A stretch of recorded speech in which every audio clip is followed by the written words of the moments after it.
Hi guys, and welcome to the what day is it? It was May 10th update. I'm losing track of time, and I have quite the list to talk about, and I want to talk about things I've already done so far. So it's just going to be about we're going to have a little talk about the psychological horror video and the buying guide, both of which were loads of work. Loads and loads and loads of work, to the point where there were some days where all I did was like go to work, come home, and then spend literally from like whatever time I got home till the time I went to bed working on either writing the psychological horror video script or researching prices for the buying guide. I'm not gonna lie, I'm pleased with the results, at least mostly, because there were some errors in the there were some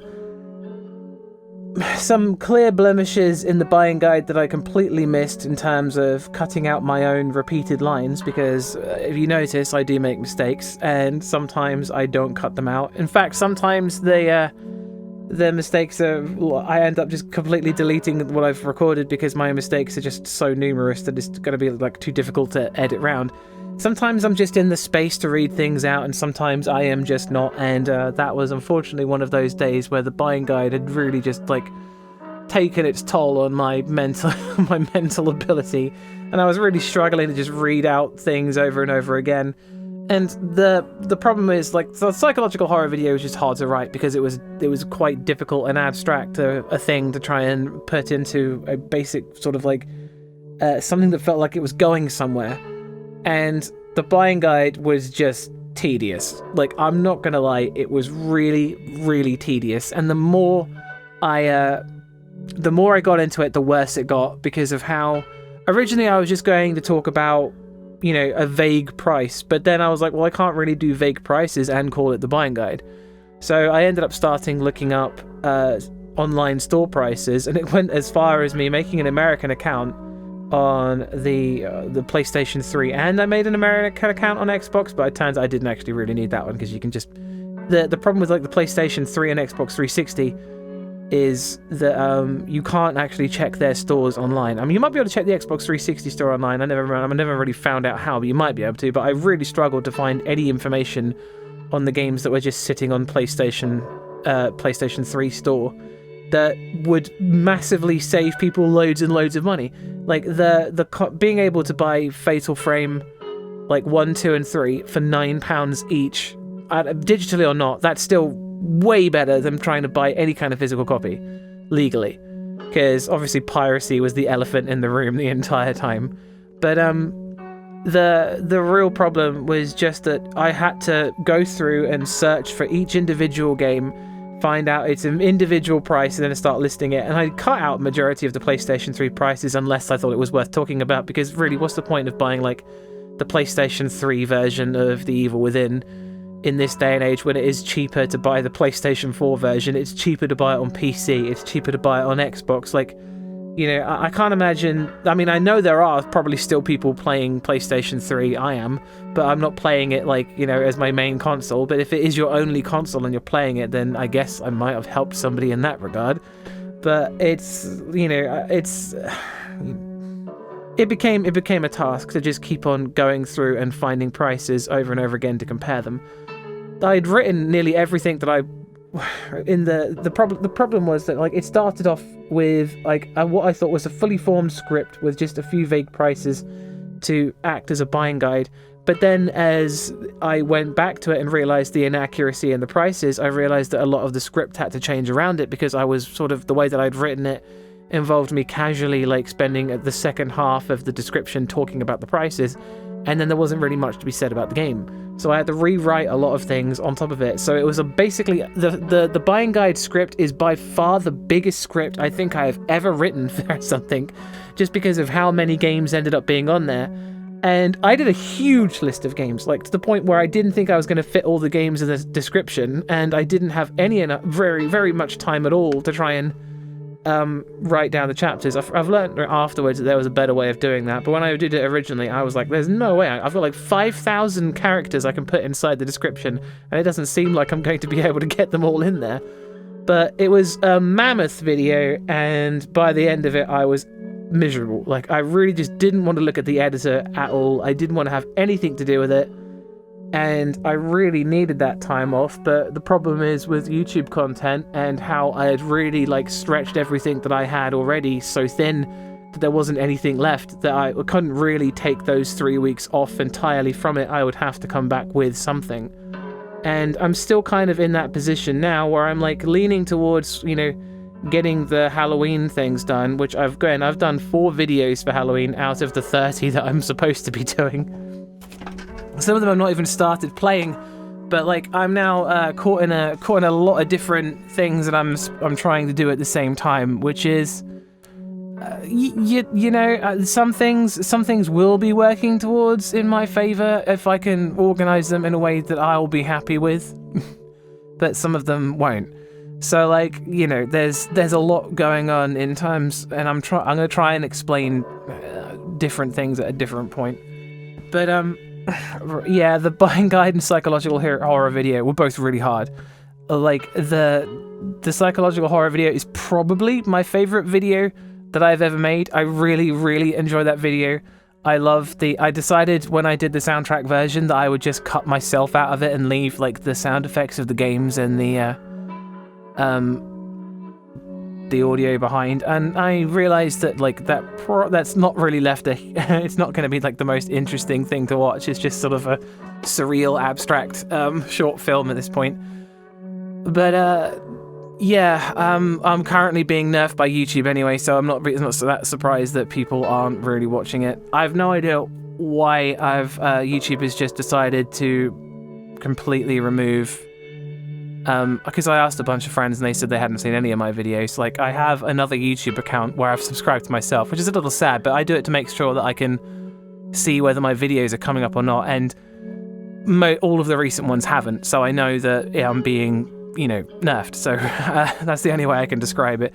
It's not like, you know, shadow banned or anything like that. It's just the algorithm being like, yeah, we don't want to recommend you at the moment, which is really bizarre coming from literally being, you know, they really handed around the Buying Guide video, which I was really pleased with. I was like, finally, like, you've taken a video that I've made that's good and you've started to like show people it, rather than like all my previous videos that they've decided to show around, which was like the everything else video, which was at the last part of the Mason scale thing, where it was like I talked about atmosphere, scares, sound design, gore, and story, and the last part was just called everything else, which on its own didn't really mean much of anything. So of course the fact that they decided to randomly praise that one was just like great. Like, you couldn't praise like the atmosphere video, or you couldn't praise like the scares video, or, you know, anyone that would have led people to watch the others. You put the last one first. You chose the last one in the series. Thanks, YouTube.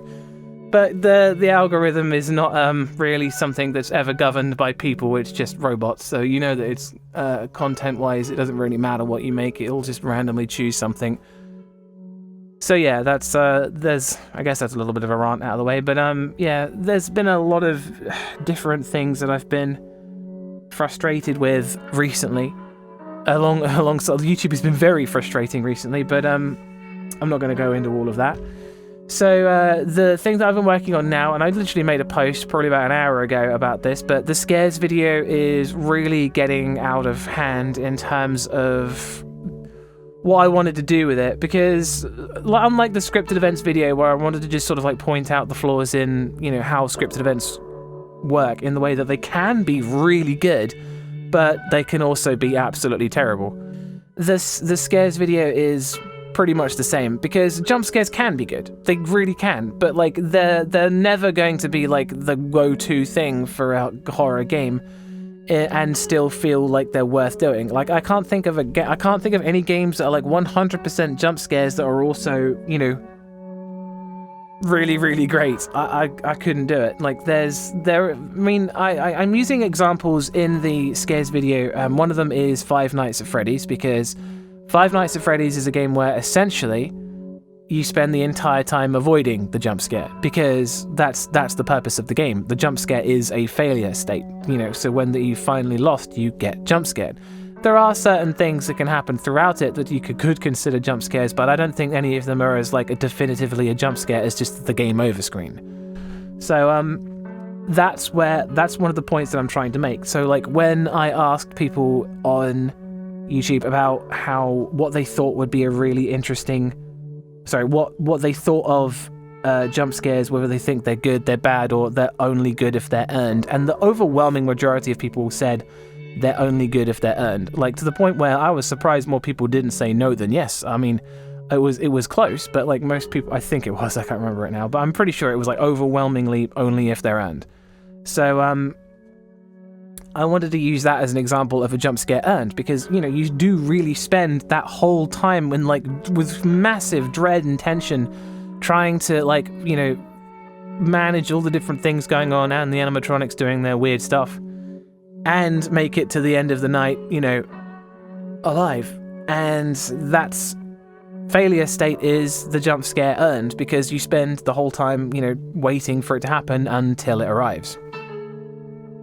So yeah, that's how I've worked on that. But I've also sort of I always take Emily Wants to Play as by far the worst example of. I don't play very many bad games. I know you probably noticed this, but I really don't go for games that I know aren't going to be any good. Like, if I can look at a certain thing on Steam now and just be like, that's not really worth me playing because I won't have fun with it, and I don't think it's going to be worth talking about. There's only so many ways you can say it's uninspiring, because just a lot of horror games are, let's be frankly honest. Like, it's loads of people want to make, you know, the next really big thing, but also don't want to put any effort into it. And there's a lot of things that turn out like that, where, you know, stuff just does not come out at all in the way that I imagine they want, or they didn't put the effort in to make it come out that way. So, yeah, the only real bad games that I have in terms of, like, examples to talk about where it has a lot of jump scares in is Emily Wants to Play, and I have to replay it, which is going to be annoying, but I haven't got footage for it, so I have to replay it. And, yeah, the problem with Emily Wants to Play is just that all it is red light, green light, and there are jump scares. So every time that you fail something, you know, you get jump scared, and the jump scared is loud, it's obnoxious, it fills the whole screen, and after you die, you have to do the whole thing again. Which, yep, that sucks. It is kind of how it works, but like Five Nights at Freddy's, or unlike Five Nights at Freddy's even, Five Nights at Freddy's will take like 10-15 minutes between each thing before it'll finally just deal the final blow. And I'm using like punctuation to sort of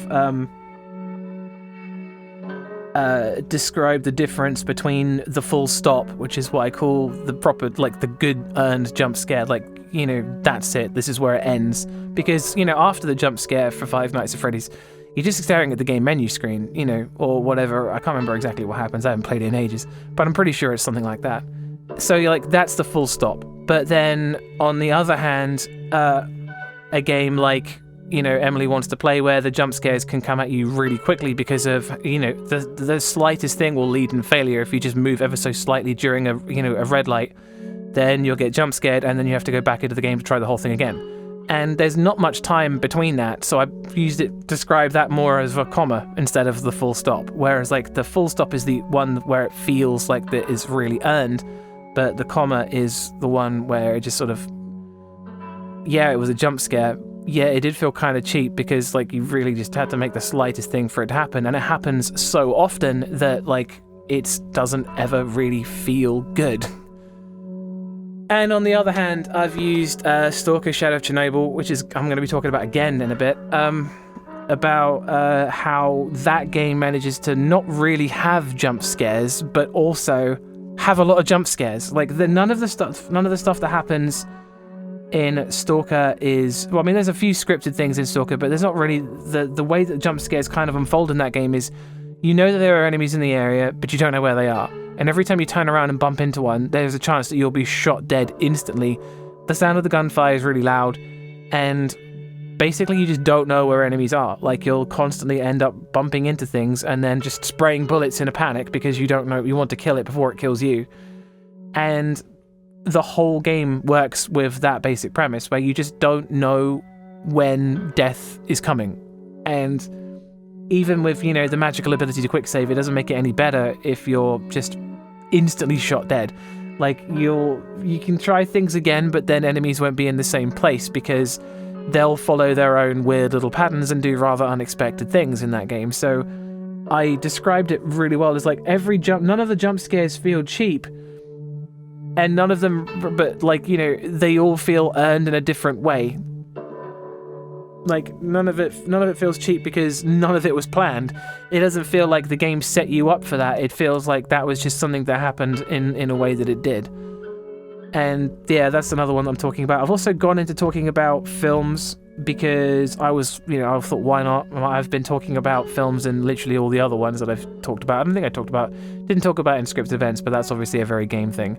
But when it came to films, I decided to just look up what was the heaviest jump scare film and try and extrapolate basically the sort of a comparison from that, being like, well, you know, there are films that are like only an hour long and they've got like so many jump scares in them. And so I ended up going to a website called Where's the Jump, which was really interesting because it actually had like a full list of every jump scare in a film, and even had a ranking of films that had the most jump scares for, like, you know, their runtime. And I ended up watching The Haunting in Connecticut 2: Ghosts of Georgia, which I've seen the first one many, many, many years ago, but I'd never even heard of the second one. And the second one had 32 jump scares in its 1 hour 40 runtime, which is insane. Like, that is so much. There is so many jump scares.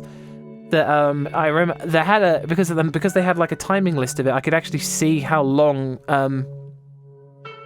it took between each jump scare, and some of them were only like 20 seconds apart. Like the longest it went without them was a full 8 minutes, which is quite frankly staggering considering like how much it managed to pack into some other sections. But there were some that was like, here's a jump scare, and 20 seconds later another jump scare. Like, talking about desensitization and how things get exhausting, like, that was really one to talk about. And yeah, I didn't really enjoy the film very much. It was okay. I got caught up in the story, but I didn't really like care much for the jump scares. In fact, I don't think any of them really bothered to get to me, but it was really hard to get immersed in the film when like jump scares and spooky stuff was happening like nearly constantly. And that's something else to talk about for the video, and I wanted to like address that even if I don't really know where I'm going with it. But yeah, that was that too. I've also wanted to talk about Darkwood in the video because Darkwood is, you know, famously proclaimed as a game that doesn't have jump scares. And again, yeah, that's another one that I wanted to talk about. But it's also made me think that, you know, because there are scary moments in jump scares that are brought about by the sudden appearance of enemies, but the same sort of thing applies in Stalker then, I guess. So I was kind of like, where I was going with the video was kind of like changed direction, and I wanted to make sure that I was, you know, consistent with what I was saying, because maybe I'm getting some part of this like more confused than maybe the stuff that I'm looking at in Stalker isn't quite the jump scare that I was imagining. So like, there's a lot of stuff to look at in that to make sure that the video is good. So I was planning on posting it tomorrow, but clearly because I'm having to repeatedly go back to the writing stage, it's going to take longer than that because I just don't really know where I'm going with it. So yeah, that's the one that that's the biggest one that I'm working on at the moment, where I really thought it was going to be the smallest of the videos, but it is turning out to be quite big in its own right. So there's that. Another thing that I wanted to start doing is I wanted to start doing revisited games, where instead of doing what I used to do, where I would just make a better horror review, I would do an almost like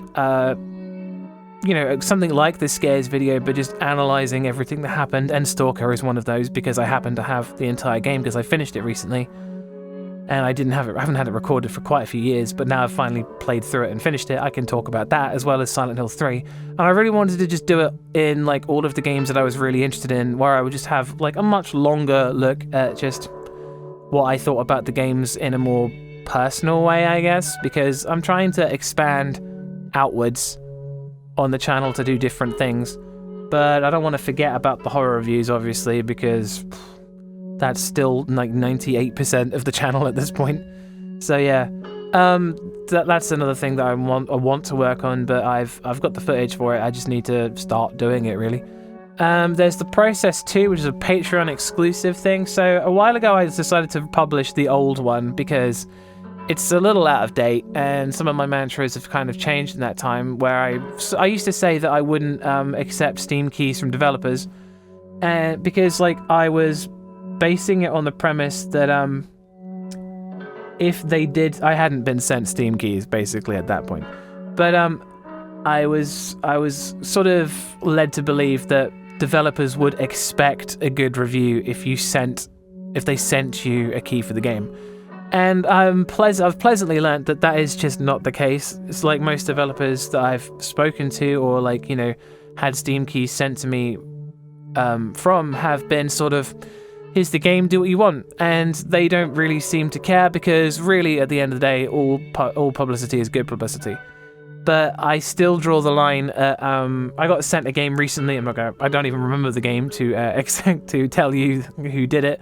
But the developer said very clearly at the bottom, here's the Steam key for a good review. And it's like, well, that's not how that works. Like, I don't just give you a good review because you gave me a Steam key. Like, I'm...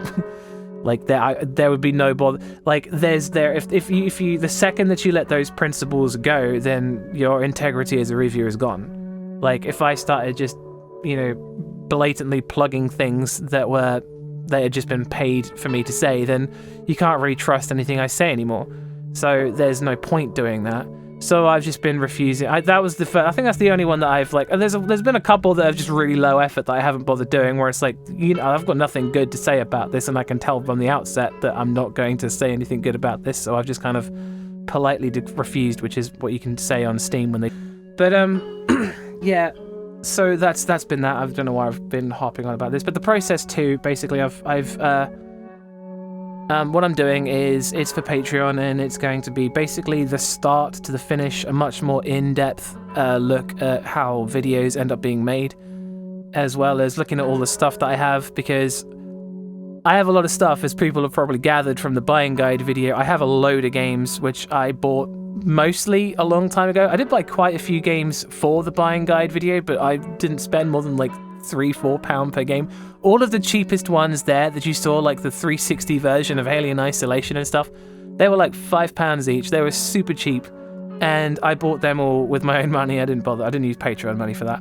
And I just did it for the video so that I could have more physical copies to hold, because there were just so many digital ones. And I feel like the next one that I'm going to end up doing, because I am planning on doing a buying guide too, but I wanted to do it after I'd done Halloween, so that I could like have a much bigger pool of games to draw from and footage, so that I feel like majority of the ones in the next one, like I'm not going to call it the intermediate guide, I'm just going to call it the beginner's guide part 2, and it's going to take ages because the last one took ages. But yeah, I'll be happier doing it after Halloween, and it's mostly going to be probably just stuff that you'll find on Steam, because it's really going to be difficult to try and find physical copies for more obscure games, because there already aren't very many horror games being released physically. I was surprised when I managed to get a copy of Signalis, because I just didn't know it had been released physically.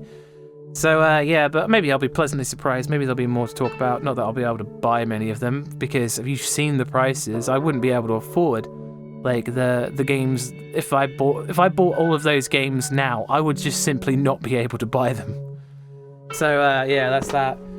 So moving past all of that stuff, let's start talking about some of the games that I've actually been working on, because I have been recording a lot of games of late, and one of the first one I've been playing, the first one I want to talk about is Silent Breath, which is something that I may end up talking about in the scares video, because it is mostly jump scares, and I didn't think it was that great. But so yeah, that is actually probably a good example of what I was talking about earlier, of like, oh, I don't know a game that's mostly jump scares and all bad, but you know, now I've got Silent Breath. Silent Breath came up pretty recently, and I saw it in the new and trending thing and decided to give it a go. I was going to try and keep up with new and trending stuff, but it is really difficult and boring to try and filter out the good from the bad in there. So when I saw Silent Breath, I decided to give it a go, and basically the premise is that you're wandering through a forest and you have to find so many survivors whilst everything is trying to jump scare you. That's really it. That's all there is. And it does use your microphone, which is why it's called Silent Breath, but I didn't realise that when I played the game, and just played it without the microphone and beat it in 24 minutes.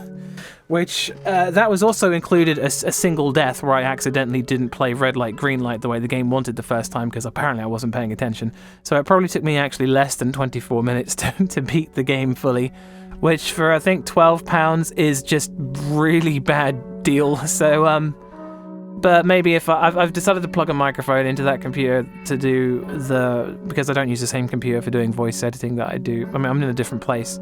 So yeah, when I've plugged a microphone in down there so that I can utilize that kind of thing. I don't really make much of a noise. I don't think I've ever yelped while playing a horror game.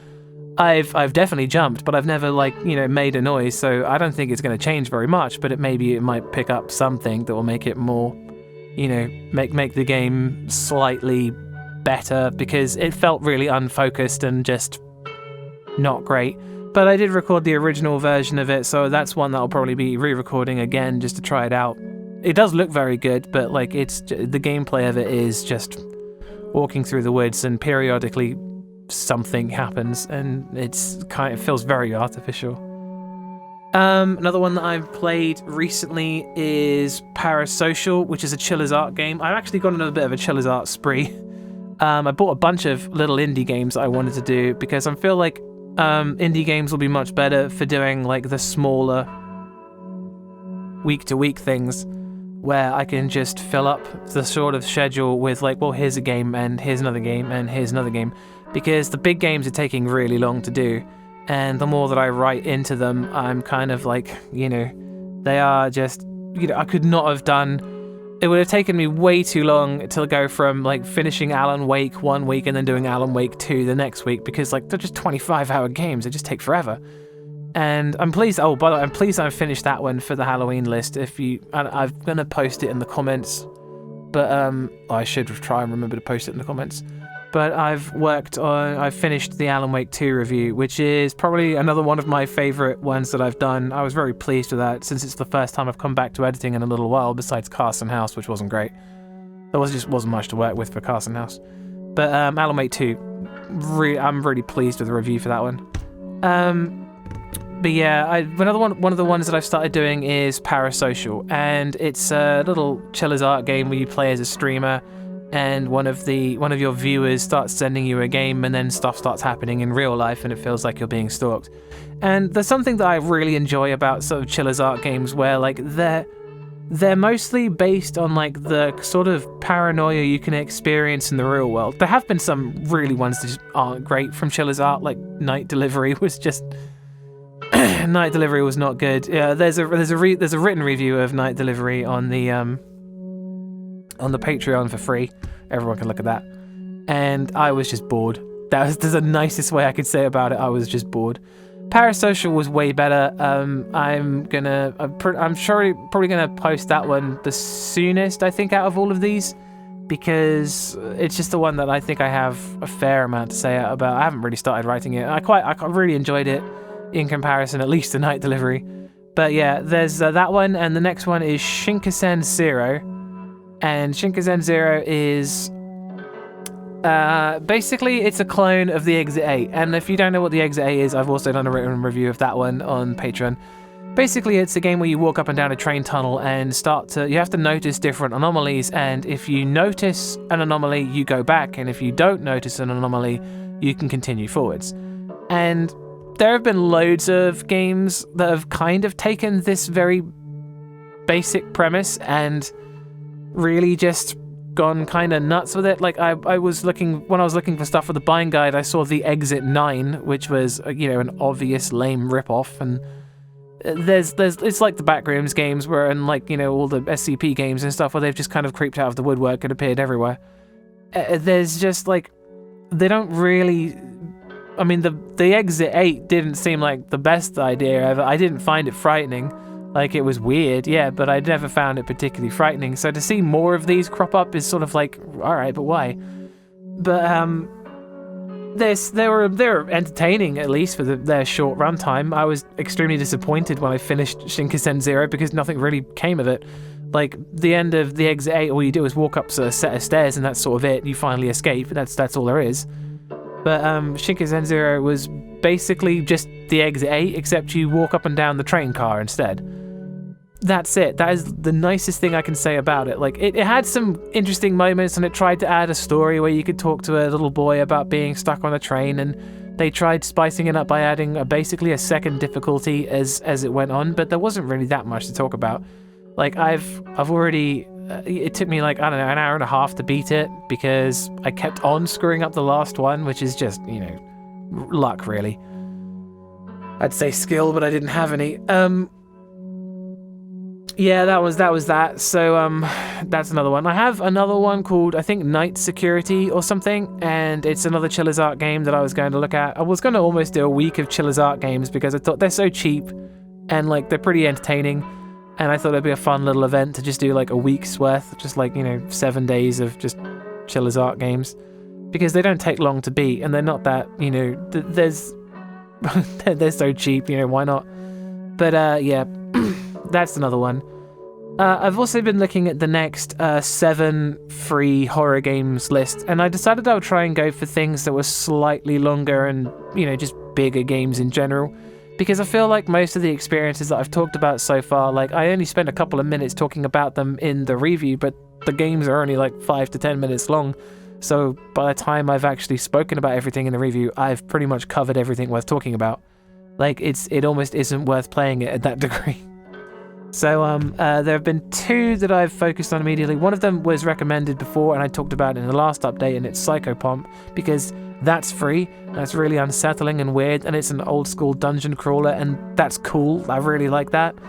And the other one I wanted to talk about was Impasto, which I played to completion the other day. And that was a little underwhelming in terms of its horror aspects, but in terms of its, like, imagination and dedication, really liked it. Very, very cool. So yeah, they're both free. I completely forgot that Impasto was free, but that's one I wanted to talk about too.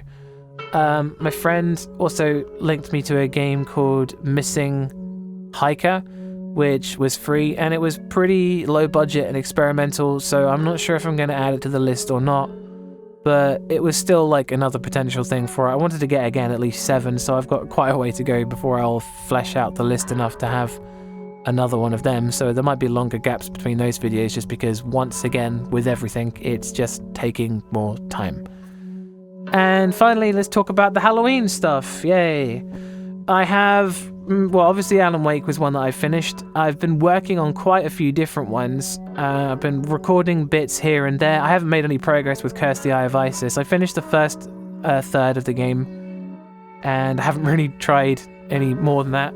I've played a little bit of Dementium, The Ward. I've actually, if you go to the Patreon now and go to the Welcome to Patreon thing, which is probably quite old, I don't know how to make, like, a pinned post that is apparently pinned for everyone, which is a bit frustrating, but it's pinned for the patrons at least.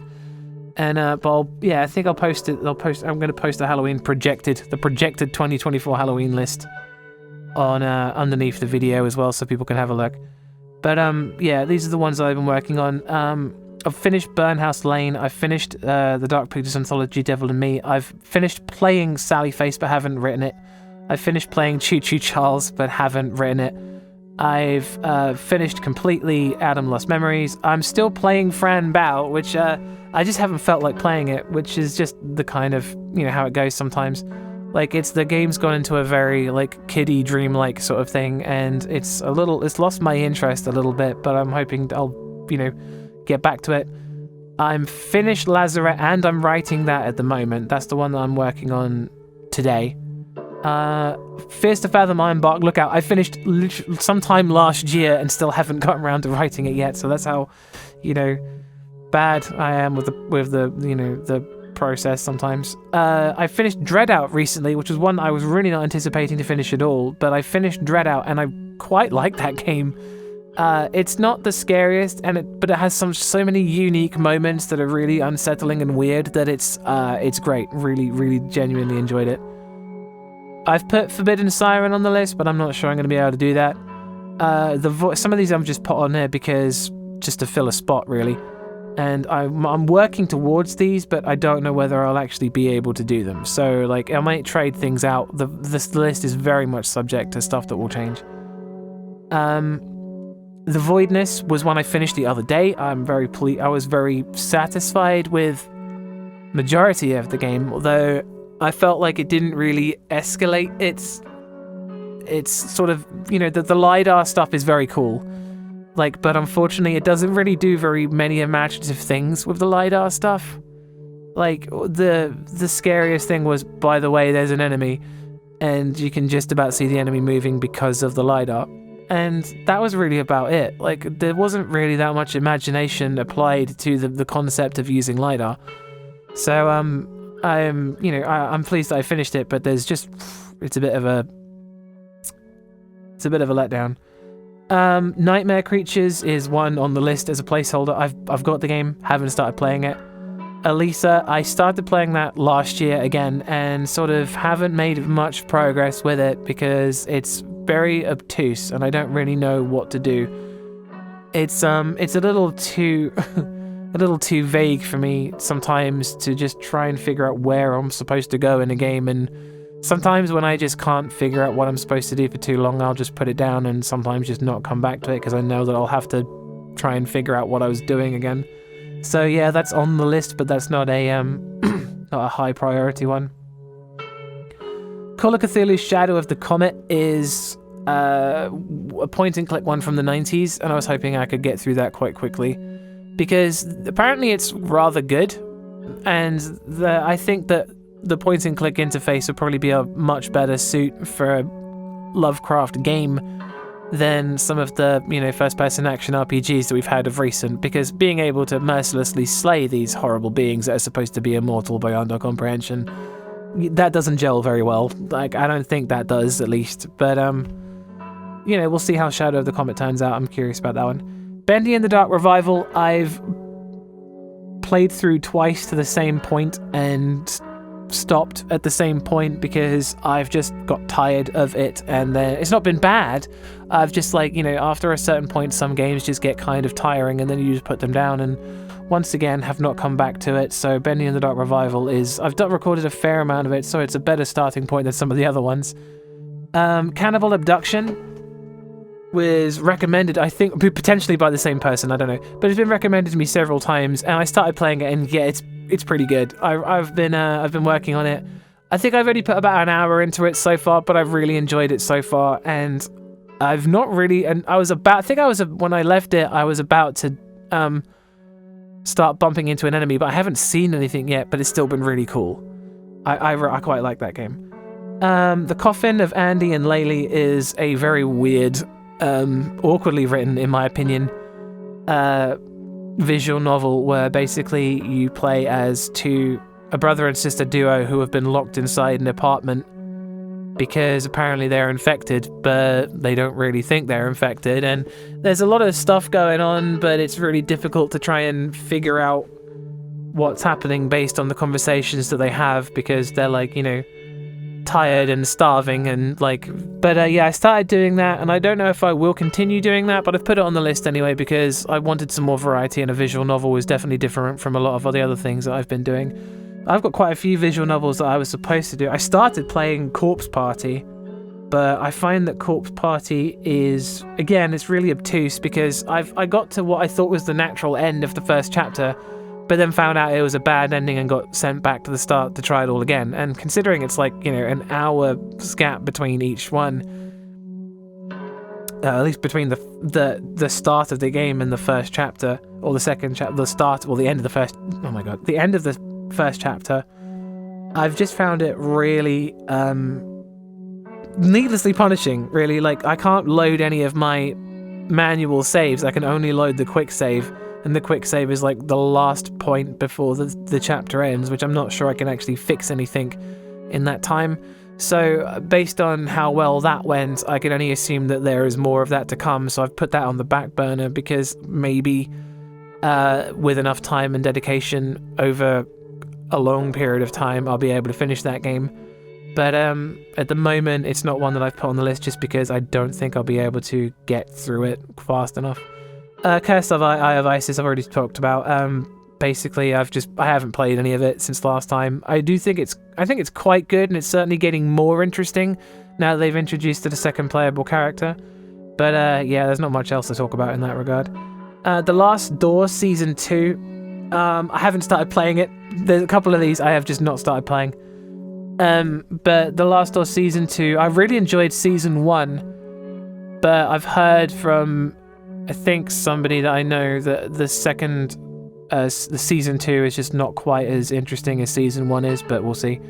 Ib is another placeholder one. I don't know if I'm actually going to bother doing that. I have... it's definitely in the to-do list, like a lot of them, but like it's just one where I don't know if it's a game that I can finish in the next 5 months. But there's a lot of games like that in the list that I've put on here because I think that I can do them, but I don't really know. Extermination is a very, very clunky game, and I might be switching that out for something else at some point, but I have started playing it. But its horror elements is very like early 2000s sort of, here is a monster. It's just been kind of clunky and awkward, and it's hard to see, besides the fact that there's a monster in it, where the horror is coming from. I've played another game recently called Primal that I was like listed as a horror game, but like it's just got vague horror themes, and I'm not sure if I will be covering that either. This is the problem with a lot of the games that I've ended up picking up is like what they're putting down I'm not picking up, or that sort of thing. Manhunt 2 is one that I again started last year, and that one's been a bit of a pain because it requires me to use one of the other computers that we'll talk about in the Process 2 video. But yeah, it's just a bit of a difficult situation to try and record from it, so I've not been able to properly get on with that one. I'm also hoping to use the same computer to do the Cat Lady, because I've just had an incredible amount of difficulty recording it from itself, which makes it very difficult to play the game if you can't even record it. So, the Excavation of Hobbs Barrow is one I'm actually really interested to do. It's another point-and-click game, but it's apparently Lovecraftian or something. I don't know much about it, but I've had it recommended to me a couple of times, so I've been curious to do that one. Alan Wake 2 is obviously finished. The Suffering 2 Ties That Bind, I wanted to continue on because I've got The Suffering 2, and I only played like the opening few minutes of that game. I only played like the opening 40 minutes because I didn't feel like, I was just getting really tired by that point, and I kind of started it without really thinking. And wow, that was abrasive, to say the least. So much happens in such a short period of time that it feels like the game's pacing is like more of a run. It's just... I don't know what to make of that, but I feel like I'm going to be swapping out some of these ones with a lot of other stuff that I'm more interested in doing. Tormented Souls is another one that I've just found really kind of hard to do. I've like, one of my friends expressed this very similar thing, so at least I don't feel like I'm rubbish. But the game has been punishing, to say the least, to the point where like everyone, I ended up looking it up online because I was wondering if I was just doing something wrong at this point, where I was like, so apparently it does get easier once you get to a certain point, but I got to that certain point and I'm nearly dead. So it's, very difficult to try and make progress when there are so many enemies and so little healing items, and I've potentially wasted my ammo fighting enemies that I just could not seem to kill properly. So yeah, Tormented Souls is in that list, but I'm really not a huge fan of that game, but people keep asking me about it, but I don't know when I'm going to get around to doing it, but I've put it in the list anyway for a potential. So yeah. Dementium The Ward, I did start playing this since it recently came out on Switch, and it was not the game I thought it was going to be, but I'm still quite enjoying it. It is basically just a first-person shooter with, very heavy horror elements, and I really enjoy that to a degree. Because of the way the systems work, it's mostly just like it's like the Doom 3 thing where you have to alternate between the flashlight and the gun, where if you can see an enemy with a flashlight, but once you switch to the gun, you're not sure where it is anymore, and you got to try and shoot it before it, chomps you. And that's pretty cool. Like, the game is much longer than I anticipated, and I'm about, a third through it, so there's potentially a lot more things to turn up in that time. Then there's Resident Evil Revelations, and Revelations is another one that I've played a little bit of, but I haven't properly started recording. I'm either going to do Revelations or Code Veronica. I wanted at least one Resident Evil game in the list because I have so many left to do. I'm not going to bother doing 6 because I think anybody can tell that 6 is not exactly the best horror game. So I was going to skip past that one and work on like either Revelations, Code Veronica, or there was some other one that I was thinking of doing, but I can't remember what it is now. So yeah, there's still quite a few Resident Evil games left for me to do. But there's still a lot of older horror games that I want to start doing. I have like a massive list of things that I'm supposed to be working on, so there's that. And then the 31st, I'm going to be doing the same thing that I did last year, where I did a big award show of all the different games covered this year, which is going to be, the time is going to be kind of tight on that one, so how well or when that comes out is going to be difficult. Because if I've got to try and get all these other ones done within enough time so that I can then work on that, that'll be challenging. But yeah, I have time off now, so I'm hoping to get quite a few of these done. I'm hoping to at least get like 3 of these Halloween ones done, along with all the other things that I'm working on. The list is just unbelievable. But there you go, I've been chatting for 46 minutes now, and it's probably time for everyone to get on with their day. Thanks for subscribing and supporting me. If you do, thank you for everything so far, and thank you for sticking with me in this trying time that I am having. So, thanks, and I will see you later.